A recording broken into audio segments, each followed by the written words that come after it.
Hello, it's me. Good morning, good afternoon, good evening. Yes, this is the first Wednesday of June, the most wonderful, beautiful month of the year.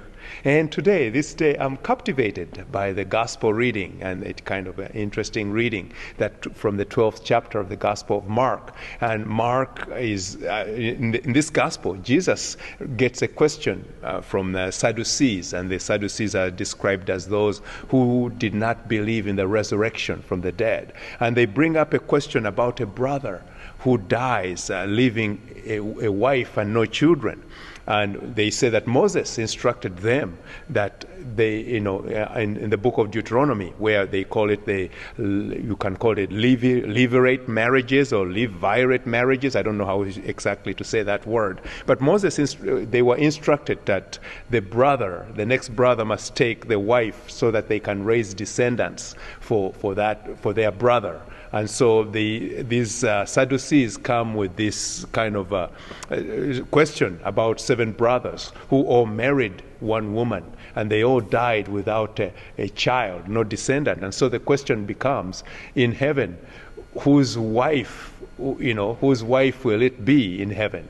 In essence, they ask a question probably to test Jesus, and a question that really doesn't have a clear answer. So Jesus tells them that, well, they are misled, because in heaven there's no marrying, or no one is given in marriage.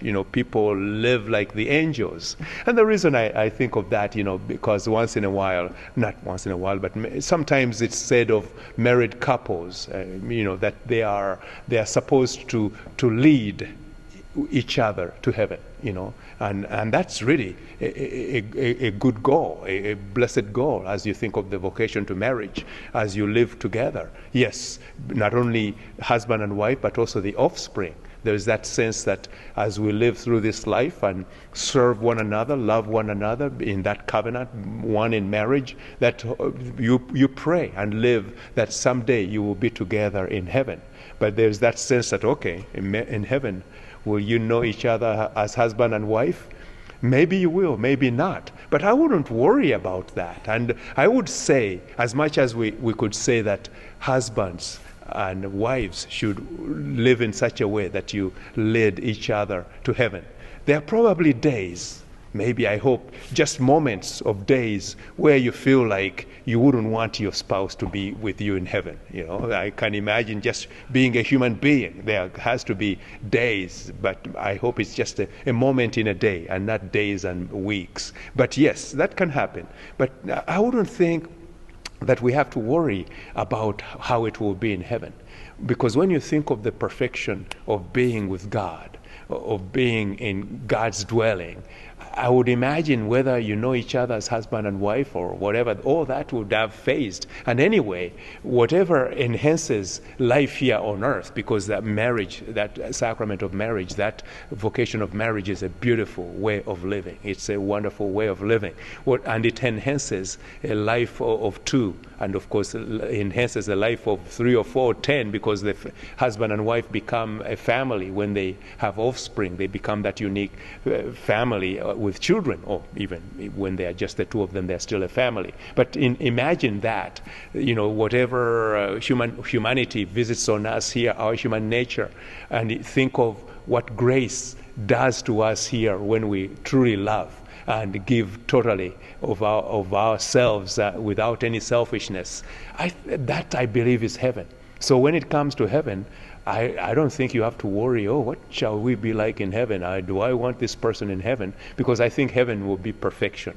Any of the things that bother us here will be totally graced. Because again, when a relationship is filled with that grace, when it's fully alive and love is totally being given and received as it should, the joy that brings. And I think that's just part of the joy that would be in heaven. So I don't think they have to worry about that. But meanwhile, husbands and wives continue to live and continue to really dream of that fact, that blessing, that someday you would want to be in heaven. And this life you live will come to an end. But you and your offspring, your children, I would hope that you live in a way that will help you to get to heaven. And whatever happens in heaven, it has to be better than what we have now. And I wouldn't have to worry about, what will it be? Well, God's dwelling has to be way better than what we have today. So, continue to love. Friends, brothers and sisters, love because you are loved. Amen.